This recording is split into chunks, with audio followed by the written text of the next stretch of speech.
हम तकवा इख्तियार करें तो अल्लाह हमें देगा क्या।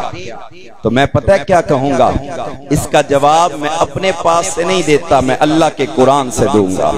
आइए अब आबिदी वकार तवज्जो कीजिएगा। रब्बे कायनात ने डरने का हुक्म इरशाद फरमाया है, रब्बे कायनात ने तकवा का हुक्म इरशाद फरमाया है। अगर कोई बंदा डर जाता है, तकवा इख्तियार करता है, उसे इनाम क्या मिलता है।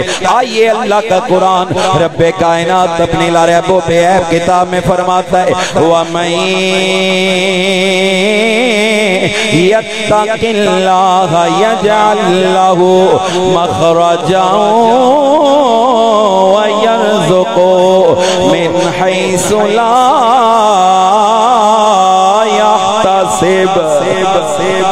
असरार चिश्ती की बोली नहीं, अल्लाह का कुरान है। जो बंदा तकवा इख्तियार करता है, रब्बे कायनात इनाम के तौर पे दो चीजें इरशाद फरमाता है, दो चीजें अता फरमाता है। पहली चीज क्या है, रब्बे कायनात इरशाद फरमाता है, जो मेरा बंदा मैं रब से डर जाता है, जो तकवा इख्तियार करता है, उसे मैं पहला इनाम ये देता हूँ, हर मुश्किल से निजात का रास्ता अता करता हूँ, हर मुश्किल के अंदर आसानी पैदा करता हूँ, हर तंगी के अंदर आसानी पैदा करता हूँ। ये पहला इनाम अता करता हूँ। और दूसरा इनाम बड़ा खूबसूरत इनाम है।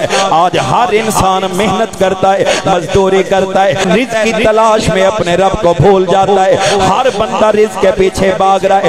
रब्बे कायनात इरशाद फरमाता है, ऐ मेरे बंदों, आओ तुम रिज़्क़ के पीछे भाग रहे हो, मैं तुम्हें बताता हूँ, मुझसे डर जाओ। डरना तुम्हारा काम है। पहले तुम रिज़्क़ के पीछे जाते हो, जब तुम मुझसे डरोगे फिर रिज़्क़ के पीछे नहीं जाना पड़ेगा, तुम्हारा रिज़्क़ तुम्हारे पीछे पीछे आएगा।